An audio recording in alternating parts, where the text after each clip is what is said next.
कड़ा मुकाबला देखने को मिल सकता है, क्योंकि इस सीट पर त्रिकोणीय मुकाबला है। कुछ महीने पहले छात्र नेता से विधायक बने रविंद्र भाटी के नामांकन के बाद न सिर्फ बीजेपी प्रत्याशी कैलाश चौधरी मुश्किल में फंस गए हैं, बल्कि कांग्रेस प्रत्याशी की सांसें भी फूल रही हैं। देखिए रिपोर्ट।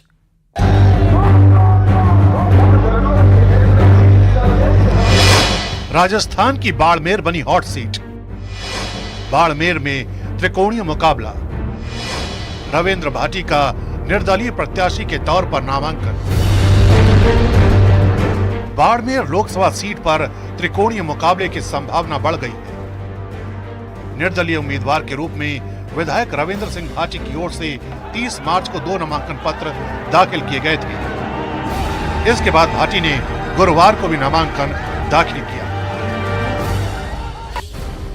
इस बीच नाम वापस लेने की अटकलों के बीच भाटी ने न्यूज 18 इंडिया से कहा कि वो किसी भी कीमत पर अपना नाम वापस नहीं लेंगे।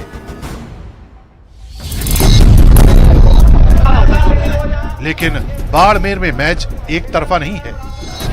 एक दिन पहले कांग्रेस उम्मीदवार उम्मेद राम के नामांकन रैली में भी भीड़ कम नहीं थी। उम्मेद राम हनुमान बेनीवाल की पार्टी आरएलपी से कांग्रेस में शामिल हुए थे।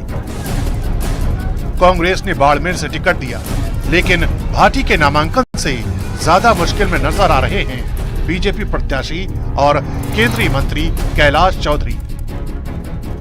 वजह है भाटी के नामांकन से परंपरागत राजपूत वोट और मोदी से प्रभावित युवा और महिला वोट बैंक में सेंध का खतरा। चौधरी का कहना है कि आखिर में वोट मोदी के नाम पर ही पड़ेगा। राजस्थान में 25 सीट में बीजेपी के सामने सबसे बड़ी चुनौती बाड़मेर में ही है। भाटी के समर्थक भाटी को मारवाड़ का मोदी कहते हैं। सोशल मीडिया पर काफी पॉपुलर है। महज 26 साल की उम्र में 3 महीने पहले बाड़मेर के शिव से भाटी निर्दलीय विधायक चुने गए। भाटी तब बीजेपी में थे। टिकट नहीं दिया तो बागी हो गए। बाड़मेर में 2014 में ही ऐसे हालात बने थे। तब बीजेपी से बगावत कर केंद्रीय मंत्री रहे जसवंत सिंह ने निर्दलीय ताल ठोकी थी। हालांकि मोदी लहर के चलते बीजेपी सीट बचाने में सफल रही। बाड़मेर में जाट, दलित, राजपूत और मुस्लिम मतदाता निर्णायक भूमिका में है। फिलहाल 4 जून को साफ हो जाएगा कि बाड़मेर पर किसका कब्जा होगा।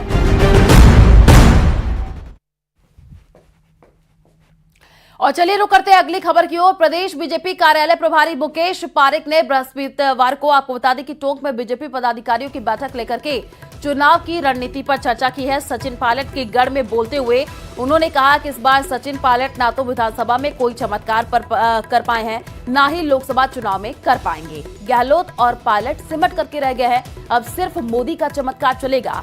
मुकेश पारिक ने कहा कि मोदी सरकार के 10 साल के कार्यकाल के आधार पर हम कह सकते हैं कि इस बार 400 पार।